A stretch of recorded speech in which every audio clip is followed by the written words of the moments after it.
Multinational corporations want to open sulfide mines near the boundary waters in Lake Superior. Sulfide mines produce sulfuric acid that could pollute our water. This is the latest in a series of anti-sulfide mining ads from environmental groups opposed to opening non-ferrous mines in northeastern Minnesota.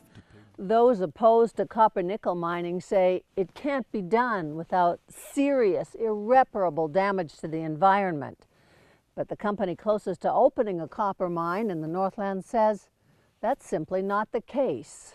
We can create both jobs and protect the environment. It's not a mutually exclusive proposition.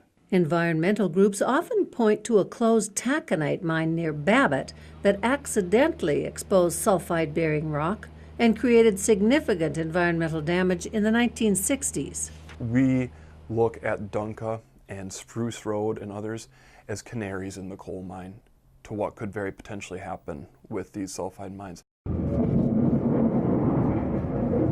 50 years ago at the Dunca mine near Babbitt, millions of tons of waste rock were moved to get at an iron ore deposit. Unbeknownst to the mining company, the rock they considered waste material actually contained varying amounts of copper, nickel, and iron sulfide. It's a mineral that is not stable once it is broken and exposed to oxygen. And so it's the presence of those minerals that led to water quality issues at the site. Acidic drainage from the waste rock piles ran into Birch Lake and the Kawishawee River watershed, causing serious contamination. There were elevated concentrations of metals in the water. The problem wasn't actually discovered until the late 1980s. All of this operation started before there was environmental review, before there were permitting programs, before most of the environmental regulations were in place. Once discovered, the DNR and MPCA worked jointly to find a way to stop the drainage and clean up the watershed. The agencies have worked successfully on resolving that problem, even though none of us had anticipated this kind of a problem when they first started the operation. 5 large waste rock piles were created and experimental treatments were put in place. The idea was to reduce the level of heavy metals in the discharges and neutralize the acid. We kind of looked at the different compositions of the rock, looked at the water quality, looked at the potential risks. The agencies designed synthetic liners to cover the rock piles to block the air from converting the sulfides to acid, and created wetlands to filter out heavy metals before they could get to the rivers and lakes.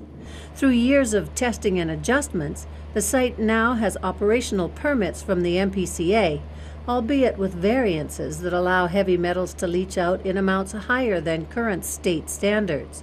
Eventually we'll reissue that permit, and we hope to be able to reissue it without a variance from the metal standards. You can see that it kills things. And the state has either done little or nothing, or when they did something, one of the primary things they did was to provide variances. Effective treatment is critical because everyone agrees that acid drainage can cause damage that lasts for centuries. I mean, there is examples of mine drainage problems that date back to some mining that the Romans did.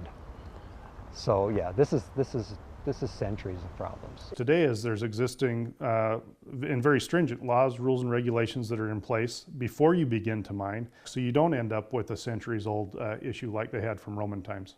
These days, the MPCA continually monitors the Dunca site, and state reports indicate that recent testing shows little quantifiable environmental impact at the site. They've been treating drainage at that facility successfully this is their 20th year.